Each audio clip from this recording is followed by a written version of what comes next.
Yeah, America! USA! USA! America! Yeah! Coming again to save the month. Yeah, America! Hi guys, I'm Felipe Almazán, Now I'm Danny Vizcarra. and today we have Captain America Winter Soldier for you. We just saw it and it's pretty badass. Yeah, it's really badass. It might be probably like the best Avengers movie, you know, which is kind of saying a lot because there've been some pretty good ones. Yeah, I would even say it's one of the best just comic book superhero movies. It's up there. But we all know that this is the last Avengers movie before Avengers 2, The Age of Ultron. We have Chris Evans replaying the role as Captain America.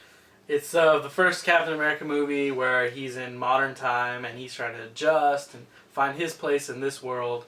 And he's working for S.H.I.E.L.D. and shit gets kind of shady. They have him doing a lot of espionage type work, but under the tenses of like, you know, they're gonna save people, but save people. And so S.H.I.E.L.D's hiding a lot of stuff from Captain America, and that makes Captain America suspicious of what S.H.I.E.L.D's doing.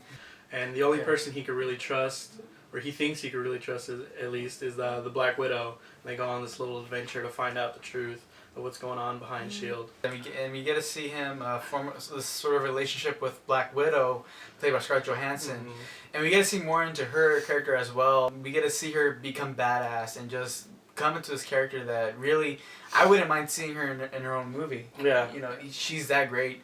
Also, another character that we get to see more character development in Nick Fury, played by Samuel L. Jackson, who also I think really stepped up his game in this movie. We get to see a lot of the characters, like we just mentioned, Black Widow and Nick Fury. They have bigger roles in this movie. They show how badass these characters are. Everybody plays a key pivotal role in this movie. They all have their moments. They're all not just there to tell jokes or be corny.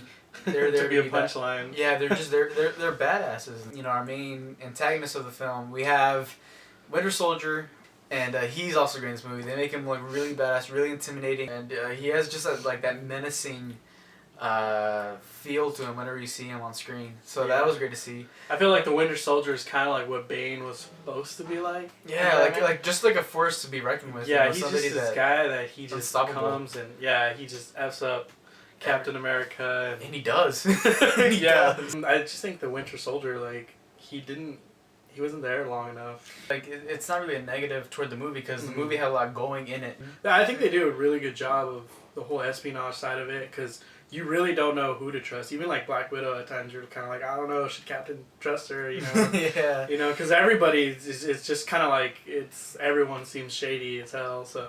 Yeah, it's a thriller because you don't really know who to trust, and which is surprising for a comic book movie that the plot it had and it pulled it off and it's like half espionage movie, half superhero movie.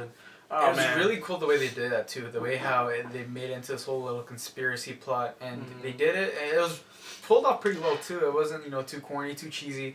It was like a feasible plot. It wasn't like this ridiculous, like, I'm going to put a laser beam on the... Yeah. It was like a legit plot, and it's like, well, yeah, this could probably happen. It just if you're a Marvel fan, you will enjoy this film because you know you're not gonna capture all the Easter eggs in this film because they're just throwing a lot of them at you. Yeah. But if you know your comics, you'll catch more than a few. I guess we could safely say that's like the best Avengers film. Yeah, at least the best standalone single character Avengers movie. Yeah, definitely. It's as good as Iron Man 1, maybe even better because of like the layers it had to it and like the characters. It was like very well written and like every character is just like very interesting and the action was amazing. Yeah. Just everything was well done. Like I think it's one of the best ones. It's what every sequel should strive to do, and it's striving to do. It's just trying to outdo the first one, and this movie completely outdoes the first one. Yeah, it blows the first one out of the water. Definitely a good time though. I mean, you'd have to be a big comic book fan to enjoy this film. Anybody, if you love movies, you'll love it too. It's just great action, good time at the movie theaters. Definitely worth watching. Full price, whatever. Watch it. I'm gonna give this a 4.5 out of 5 American Shields. Go watch it. Good time. Yeah, I'm going to give it the same rating, 4.5 out of 5 Shields, because it's just a great time. Characters are awesome. And the action is great. Like, there's points where some of it's kind of like, it may is a little ridiculous, and you're like, I don't know, would he survive that? And then you're like, you know what? Doesn't I don't matter. care because America. You know, and America. you feel all patriotic by the end of the movie, and you're like, yeah, America. Yeah, and it's funny because you know, before going into you said that Captain America is the least appreciated superhero. After this movie, I don't think anybody was saying that. I think everybody was just saying that. Everyone's like, Yeah, America! USA, USA. And once again, I'm Felipe Almazán. And I'm Danny Vizcarra. And catch us on Tuesdays for Spaghetti Tuesday. See you guys later. That I'm proud to be an American, where at least I know I'm free, and I won't forget. We don't need to mention Falcon at once. Because Falcon sucks, that's why.